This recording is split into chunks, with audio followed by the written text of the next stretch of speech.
What if I told you that high society's darkest secrets were hidden, not in dark basements, but in luxurious guest bedrooms? Behind heavy velvet curtains and gilded mirrors lay the shattered lives of women from the age of splendor and the late Victorian era. On the surface, their lives seemed like a never-ending celebration of expensive gowns, an exquisite cuisine, and endless social gatherings. Yet from their earliest childhood, these young women were raised for one purpose alone. They were to become the perfect adornment for an influential husband and a profitable investment for their ambitious family. Within these lavishly decorated walls, ruthless marriage deals were struck daily, and hopes for genuine human love were shattered. Wealthy American heiresses often married bankrupt European aristocrats for the sake of a prestigious title. In such cold unions, genuine feelings played absolutely no role, and all terms were dryly discussed by fathers in closed offices. After a lavish wedding, the newlywed wife often found herself in complete isolation under the constant, watchful supervision of a large household staff. Young women had no right to manage their own money or leave the confines of their own home unaccompanied. The very architecture of these vast living spaces was cleverly designed so that the mistress's every move could be easily tracked. Watch the video to the end, and you'll learn how the typical layout of a wealthy mansion became an invisible prison for the most distinguished ladies of their time. The hidden truth that everyone keeps quiet about lies in the true purpose of the layout of luxurious mansions from the Gilded Age. Architects designed these homes as majestic backdrops to showcase the immense wealth and impeccable social status of their owners. However, behind the glittering facades lay a complex system of isolation that turned guest bedrooms into veritable solitary confinement cells. Women found themselves locked in the gilded cage of their lavishly furnished rooms, cut off from the real world by heavy oak doors. The space of the guest quarters was strictly regulated and subject to the rigid rules of high society etiquette of that cold era. Every detail of the interior, from the height of the ceilings to the placement of the windows, was meant to emphasize the high standing of the host family. Guests were assigned the most ornate rooms, which in reality often turned out to be the least comfortable spaces in the vast house. The luxurious furniture served merely as visual decoration, offering no real comfort to a soul weary of social roles. A system of secret corridors running through the walls of the mansions added an atmosphere of constant anxiety and invisible surveillance. These passageways were used by the servants to move about unnoticed, but any rustle behind the wall frightened the lonely guests. The women felt as though the house lived a life of its own, a frightening one that robbed them of their last shreds of personal freedom. Many ladies spent sleepless nights listening for the creak of floorboards in these labyrinths hidden from prying eyes. The windows of the guest bedrooms most often looked out onto the formal courtyard or the meticulously manicured French park. Such a view was meant to please the eye, but in reality it only emphasized the artificiality of the surroundings. Nature was strictly subject to the gardener's will, just as the life of a noblewoman was subject to the will of her domineering husband. Looking at the perfectly trimmed bushes, the women became aware of their own lack of freedom and the impossibility of changing their predetermined fate. Massive mirrors in carved frames adorned nearly every wall in these opulent Victorian chambers.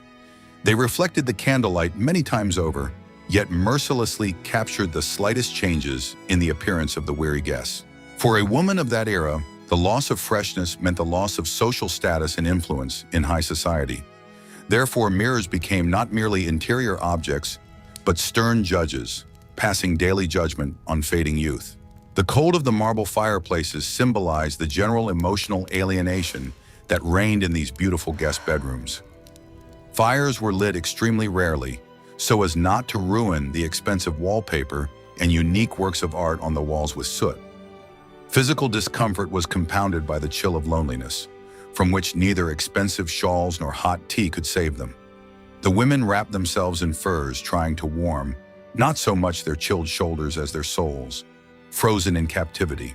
Every night spent here left an invisible mark on the heart of a noble captive of harsh social conventions. The luxurious walls absorbed their silent tears and unspoken grievances, becoming silent witnesses to women's tragedies. It would be very interesting to hear your perspective on this hidden side of wealth during that historical era. What do you think about this invisible isolation? Please share your thoughts in the comments and be sure to subscribe to our channel. Are you ready to learn the truth about how guest lists were compiled for grand country receptions?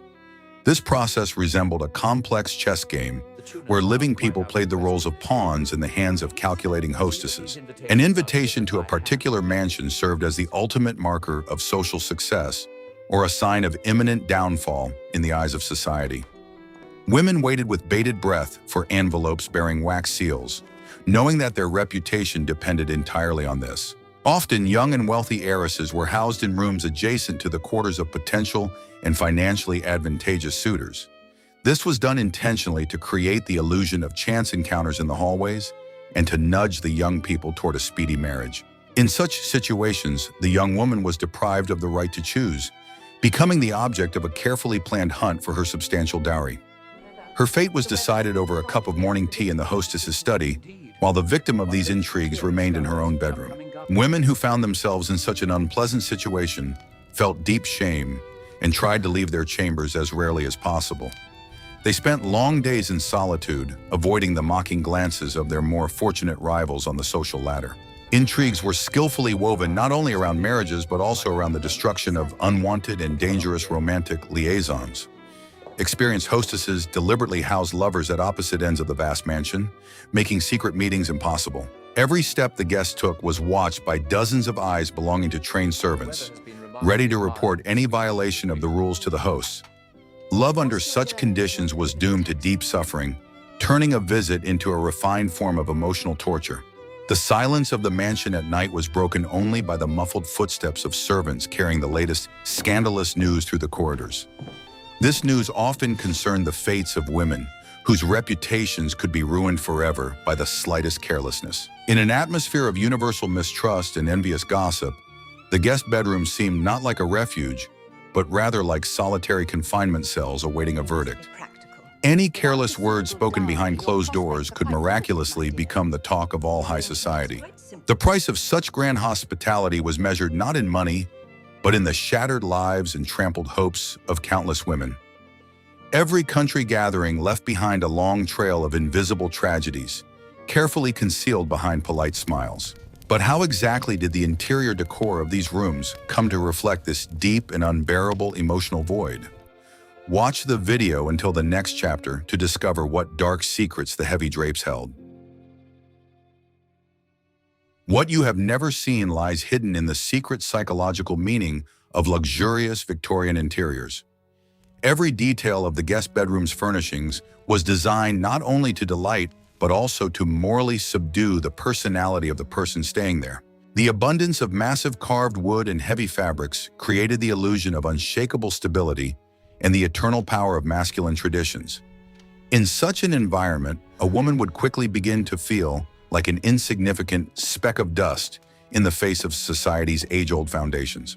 In such interiors, it was incredibly difficult to breathe deeply, as if the very air were saturated with the weight of someone else's wealth. The bright colors were by no means pleasing to the eye. Rather, they served as a stark reminder of the strict boundaries that must never be crossed. A single awkward movement could lead to disaster and ruin an expensive item, which was considered the height of impropriety. Women moved through the bedrooms with the caution of ghosts, terrified of disrupting the artificial harmony of someone else's expensive home. Huge paintings in massive gilded frames most often depicted hunting scenes, gloomy landscapes, or the stern ancestors of the host. These darkened canvases literally loomed over the guests, creating an oppressive atmosphere of the constant presence of strangers in the room. The gazes of the painted lords and stern ladies seemed judgmental, causing women to doubt their own impeccability and the correctness of their actions. Art in these homes brought no aesthetic pleasure whatsoever, but served as a subtle instrument of psychological pressure on guests. The heavy door handles and complex mortise locks deserve special mention. They often jammed or slammed shut with a loud bang. This sharp sound served as a constant reminder to the lone guest of her isolation and complete dependence on the mansion owner's schedule. It was practically impossible to leave the room completely unnoticed, as the slightest noise instantly echoed through the reverberating corridors. The doors became a symbolic and insurmountable boundary between suffocating solitude in the frightening world of social intrigue. The boudoir adjoining the guest bedrooms were always furnished with a special, almost theatrical opulence for morning receptions. Here stood elegant dressing tables at which women spent long hours creating the perfect look for their public appearances. However, these rooms were completely devoid of any coziness, resembling more the dressing rooms before an incredibly difficult and demanding performance. Many bitter tears were shed by young women at these tables, tears that were then carefully concealed beneath a thick layer of expensive powder. This silence was by no means soothing, but rather tense, like the calm before a violent storm on a stifling summer evening. It caused the unfortunate women to constantly flinch at any unexpected rustle in the empty corridor or on the grand staircase. Every tiny detail of such an interior was designed to remind a woman of her role as a submissive ornament in a harsh, male-dominated world. These rooms were infinitely beautiful on the outside, but utterly lifeless on the inside, just like the fates of many of their temporary inhabitants. If you enjoyed this detailed dive into the hidden secrets of Victorian interiors, please support our historical work. Like this video so we can continue to reveal the unknown meanings of the past for you. What if I told you that everything you believed about the leisurely mornings of aristocratic women is a lie? The morning ritual of a noblewoman was far from a pleasant awakening, but rather a rigorous preparation for the difficult social battles ahead. The day began very early, even before sunrise, with the quiet arrival of a personal maid bearing a pitcher of cold water. From that very moment, the woman's personal time was irrevocably over, and she was fully immersed in fulfilling her social duties. The process of dressing was incredibly complex and exhaustingly long, requiring the participation of several attendants and absolute patience on the part of the lady. A woman was transformed into a living mannequin, onto whom heavy, multi-layered, and extremely uncomfortable garments were methodically applied layer by layer. Each element of the outfit had a strict order of dressing, and to violate it meant to demonstrate bad taste and a lack of proper manners. It was a daily titanic labor that exhausted a woman even before she left her room. This forced women to move constantly in a slow and unnaturally graceful manner, vigilantly controlling the tilt of their heads and maintaining their upright posture. Beauty demanded enormous sacrifices, transforming the female body into a constrained instrument for displaying the family's social status. The use of cosmetics in the early morning hours was strictly regulated by the unspoken and very harsh rules of Victorian society. It was believed that a respectable lady must possess a natural pallor, symbolizing her purity and complete detachment from physical labor. Therefore, women carefully applied a thick layer of rice powder to their faces, erasing any signs of individuality and genuine human emotion. The face quickly transformed into a perfect but utterly lifeless porcelain mask, behind which true feelings were skillfully concealed. During the lengthy morning routine, maids often brought trays with a light breakfast and mail on silver platters. Reading letters was one of the very few moments of solitude when a woman could mentally transport herself to another, freer world. However, even this intimate process was marred by the presence of the servants, who could easily notice tears or an inappropriate smile on their mistress's face. She had to read secret messages with a completely impassive expression, hiding all her sincere emotions deep within her heart. Ladies were forced to engage in empty, meaningless conversations for hours on end, expending a colossal amount of their mental energy in the process.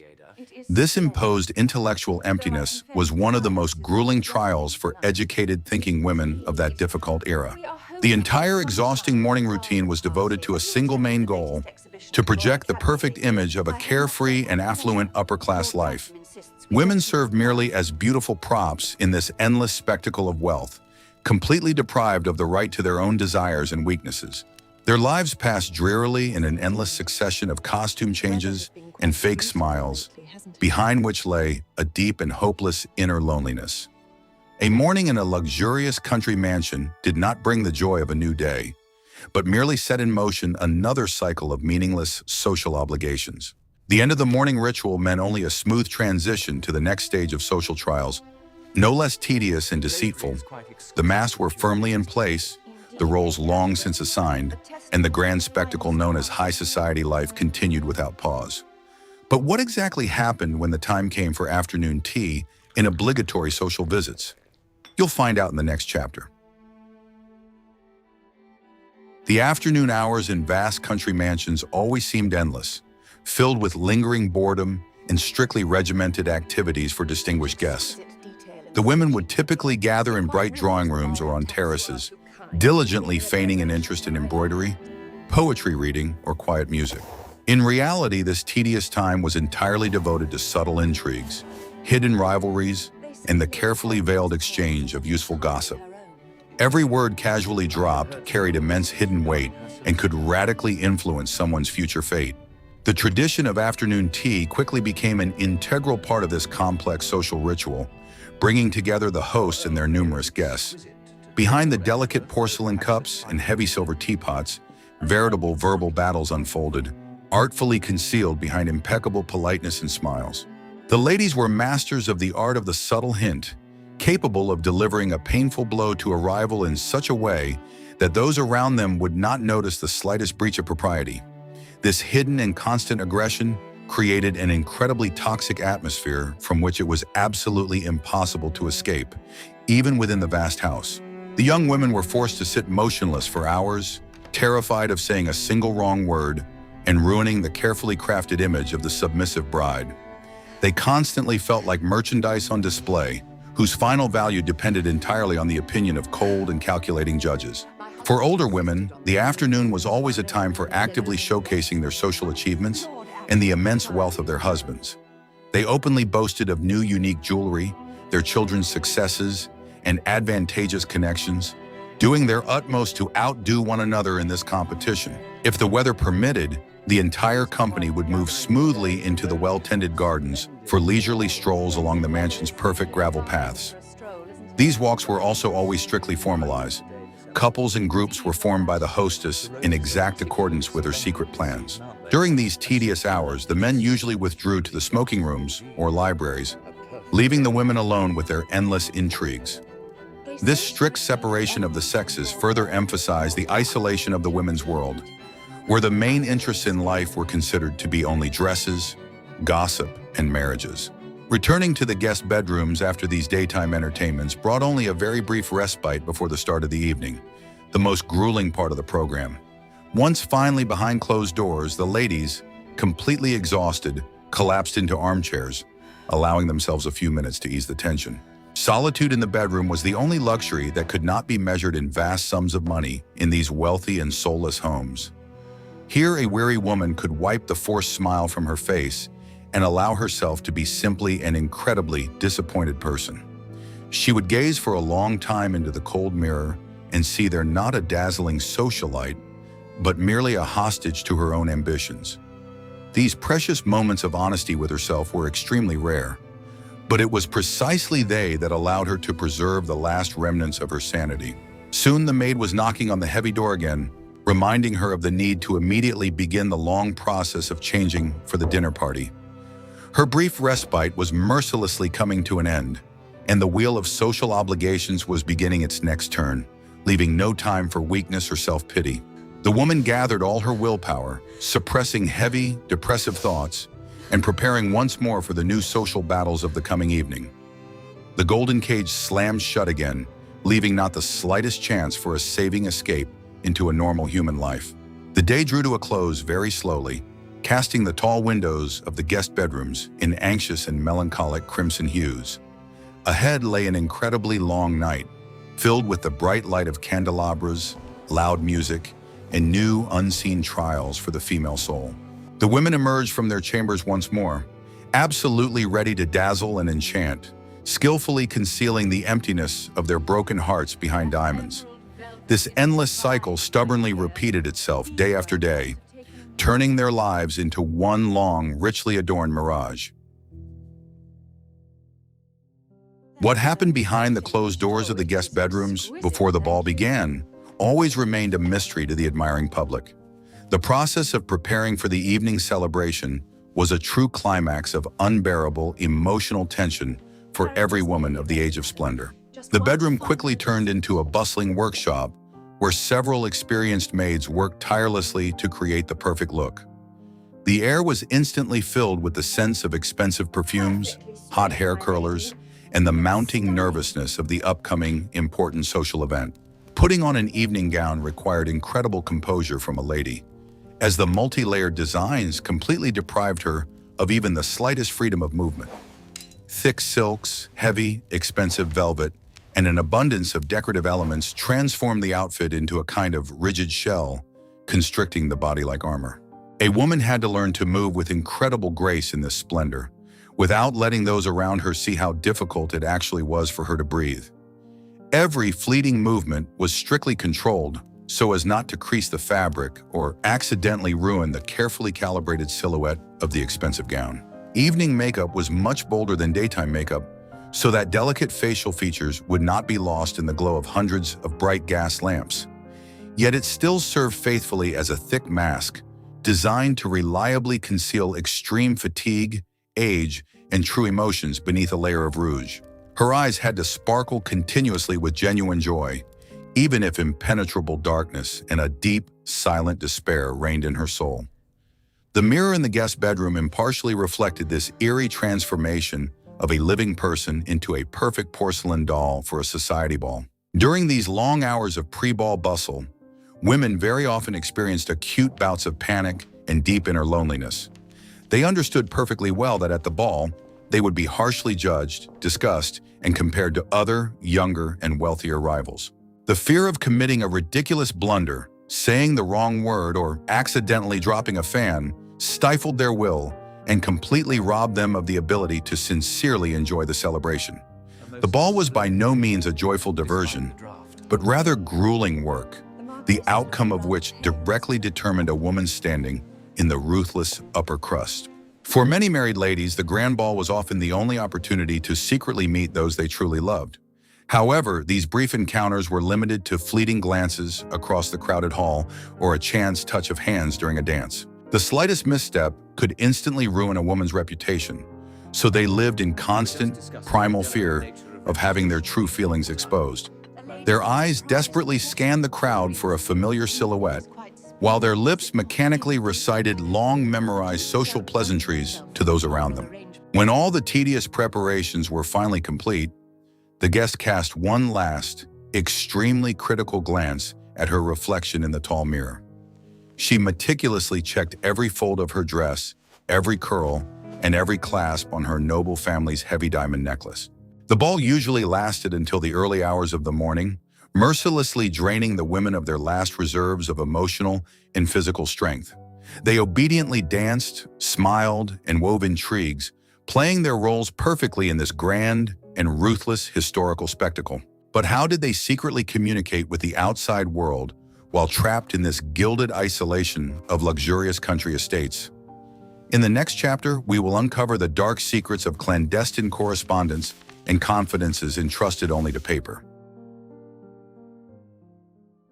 In a world where every careless word spoken aloud could be cruelly used against you, the writing desk became the only refuge.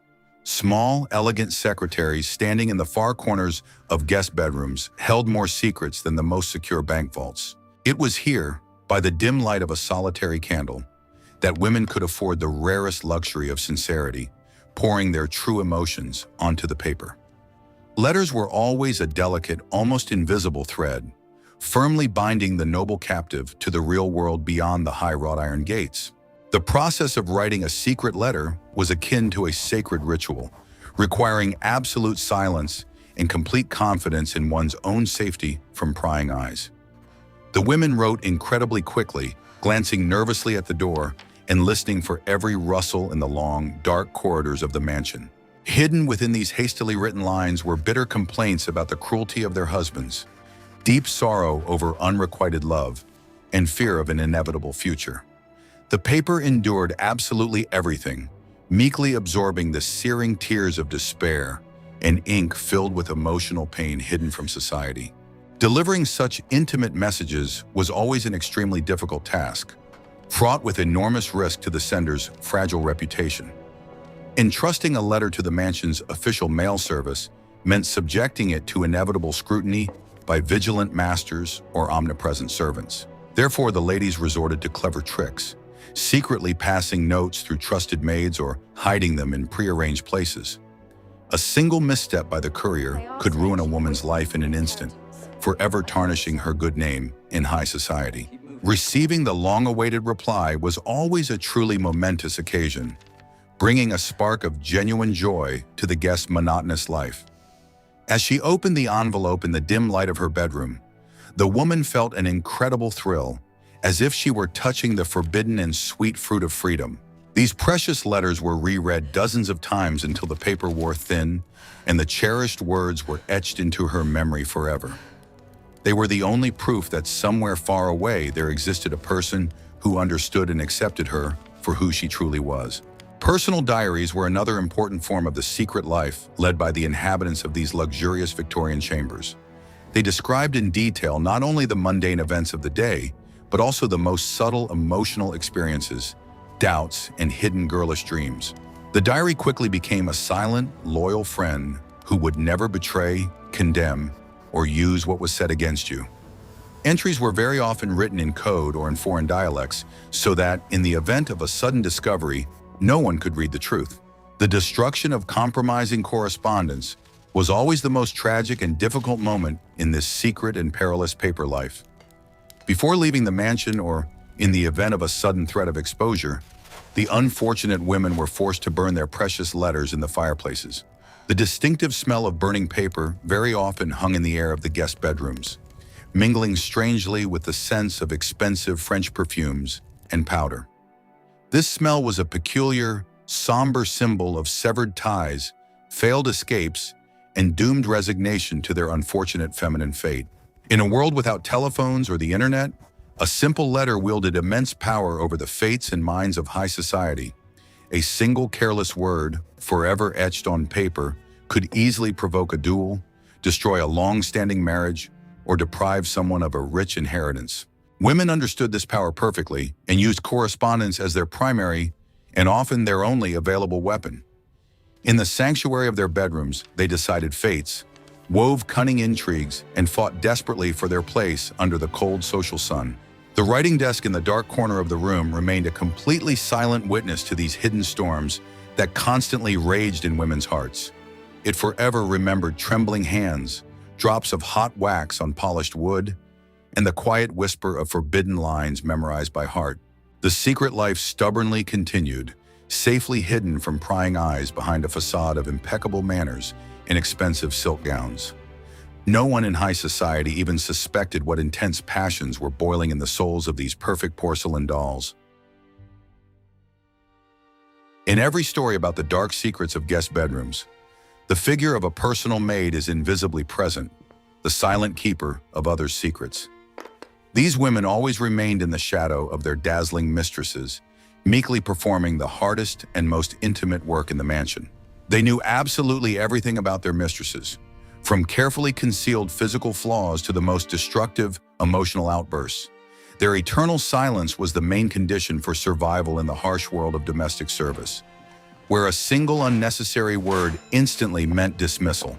Very often, a maid took on the dangerous role of a secret courier, carrying forbidden notes and arranging clandestine meetings for her mistress. She risked her own position greatly to grant her mistress a few minutes of happiness or the illusion of freedom from oppressive obligations. However, this forced devotion never precluded hidden envy and a bitter awareness of the glaring injustice of the social order of the time. As she folded incredibly luxurious dresses and brushed her mistress's hair, the maid was acutely aware that her own life would be spent in perpetual service. Every day she witnessed the emotional torment of wealthy women, realizing that their gilded cage brought no true human happiness.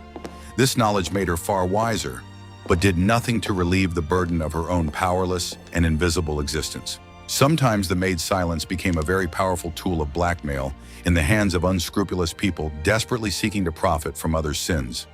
A single careless word about secret correspondence or strange visitors in the bedroom could cause an incredibly loud scandal. In the moments of life's most severe crises, when an influential husband and friends turned their backs on a lady, only the maid remained by her side. She silently brought tea, drew the curtains tightly, and simply sat nearby, sharing the pain of rejection in the cold guest bedroom.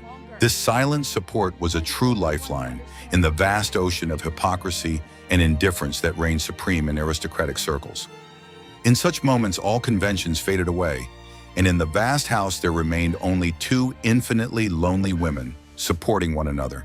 That is why the women did everything in their power to keep their loyal maids with them for years, moving them from mansion to mansion across the country. A maid quickly became the only constant in the ever-changing kaleidoscope of luxurious interiors and insincere social gatherings. At night, when the vast mansion fell asleep, the maids often slept on narrow, uncomfortable couches right in the hallways of the guest bedrooms. They had to be ready at a moment's notice to bring water, adjust a blanket, or soothe their mistress's nightmares. The maid's gaze, always respectfully directed at the floor, was a symbol of her complete invisibility to the powerful of this era. The owners of luxurious mansions openly discussed the most important matters of state and personal secrets in their presence, as if the servants were mute pieces of furniture. This incredible blindness on the part of the aristocracy allowed the maids to gather a vast amount of information, which they would later discuss in their cramped quarters. Thus, the invisible servants always knew far more about the real life of high society than its titled representatives themselves. Their path led them to the next mansion, where heavy drapes, cold mirrors, and old duties were sure to await them. And in every new home, the faithful maid continued to keep her silence, safeguarding the fragile peace of her endlessly unhappy mistress. The layout of the vast guest wing in wealthy mansions very often concealed hidden opportunities for secret meetings. Narrow unlit balconies, shared wide terraces, or connecting doors between rooms became invisible bridges between separated people. For young lovers, whom society strictly forbade from seeing each other openly, these adjoining rooms became their only chance for face-to-face communication. A quiet tap on the wall quickly turned into a secret language, understood only by the two prisoners of their luxurious social cages. They could sit for hours by the barrier separating them, whispering their dreams and vows of eternal devotion to one another. These rare moments of stolen happiness were the brightest flashes of light in the utterly dark and joyless world of Victorian conventions. On the other hand, these adjoining doors were incredibly often used for total control and the suppression of the young girl's will. Strict matrons housed their daughters next to them to control their every move, forbidding them from reading novels or corresponding. The door to the mother's room was always left ajar, creating an oppressive sense of constant surveillance and the absolute impossibility of privacy. The girls grew up in a terrifying atmosphere of total mistrust, turning into frightened and spineless puppets in the hands of their older relatives. In some cases, these secret meetings in the guest bedrooms were by no means romantic, but purely financial or political in nature. The wives of ambitious politicians or bankrupt businessmen held secret nighttime negotiations with influential guests, trying to save their families' situations. In these cold rooms, dirty backroom deals were struck, votes were bought, and family heirlooms were sold in exchange for silence. Women used their charm and sharp wits as commodities, sacrificing their own pride for the sake of survival in a cruel, male-dominated world. The darkness of the long night corridors reliably concealed a multitude of unsavory secrets that the mansion's owners preferred to ignore for the sake of propriety. Inaudible, soft footsteps on the carpets led to strangers' bedrooms, shattering the sanctity of marriage and the unshakable moral foundations of the time. Early in the morning, the participants in these nocturnal escapades would meet at breakfast, smiling warmly at one another and pretending that nothing had happened. This sordid double life of high society was an open secret that everyone knew about, but no one dared to speak of. The atmosphere of constant intrigue and hidden meanings made staying as a guest an unbearably difficult ordeal for a fragile nervous system. Women quickly learned not to trust anyone, expecting a trick even from their closest friends and blood relatives. They carefully bolted the heavy doors and checked the locks on the tall windows, trying to protect their inner world from intrusion. The bedroom became a veritable fortress, but the main enemy was not outside, but within this refined and opulent social system. When early morning came, the connecting doors closed tightly, severing absolutely all secret ties until the next deep night fell. The rooms regained their proper and cold appearance, as if erasing the memory of nighttime conversations and spilled tears. The servants thoroughly aired out the rooms, banishing the stifling scent of others' secrets, to set the stage for a new day of total hypocrisy. Life meekly returned to its familiar course of strict formalities, leaving everything real and alive behind closed bolts. In these richly decorated rooms, fates were decided, lives were shattered, and alliances were forged that were never recorded in the chronicles. The guest bedrooms were always the true invisible epicenter of women's secret power, their pain, and their desperate attempts to survive. But every visit, sooner or later, came to its logical conclusion, forcing guests to pack their belongings for the long journey ahead. In the final chapter, we learn what guests left behind within the cold yet beautiful walls of these historic mansions. The day of departure from the luxurious country estate always brought mixed feelings of faint relief and intense anxiety about returning home. The packing process was no less exhausting than preparing for a ball, requiring the careful packing of a vast number of expensive gowns. The maids bustled ceaselessly, stowing dresses in heavy trunks and lining the delicate fabrics with tissue paper to protect them from road dust. The room was in organized chaos, symbolizing the imminent end of this incredibly long and exhausting social spectacle. Just before leaving, the lady had to conduct a final inspection of the room to ensure she had left nothing compromising behind. Every deep drawer of the writing desks, the dark space under the mattress, and the hidden corners behind the heavy velvet curtains were carefully checked. A forgotten love note or a discarded handkerchief could cause serious trouble, so attention to detail was vital. The bedroom had to remain absolutely pristine, as if no living person with their own fears and hopes had ever lived there. Saying goodbye to the hosts of the enormous house was the very pinnacle of social hypocrisy, where every participant masterfully concealed their true feelings. Loud, effusive thanks were expressed for a wonderful time, though in reality the guest might have spent every single day in tears. The hostesses dutifully responded with reciprocal pleasantries, promising to meet again soon and secretly rejoicing at the departure of yet another rival, weary of the gossip. The masks remained on their faces until the very moment they boarded the carriage, when behind the tightly closed doors they could finally breathe a sigh of relief. In the now empty guest bedroom, a long-awaited ringing silence descended, interrupted only by the sound of the maids cleaning the room.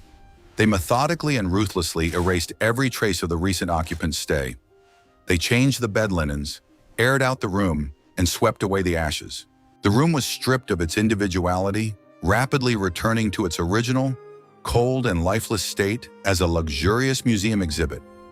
It meekly prepared to receive the next victim of social ambition, so that it might once again become a silent witness to another woman's tragedy. This journey was always a time of reckoning, when illusions finally dissipated, giving way to the harsh pragmatism of the age of splendor. The carriage carried them farther and farther away from the luxurious parks, mercilessly returning them to the harsh reality of duty and complete submission. The grand country receptions were not merely entertainment, but a vital tool for maintaining the power and structure of high society. They forged alliances, distributed wealth, and rigidly dictated the rules of the game, to which everyone, without exception, was bound to blindly obey. The guest bedrooms faithfully served as the invisible cogs in this vast machine, grinding away at human destinies for the sake of preserving old traditions. The price of this magnificent facade was incredibly high, and it was paid mainly by women with their unfulfilled hopes for happiness. The history of these ancient mansions is by no means written solely in the architectural blueprints and ledgers of their incredibly wealthy owners.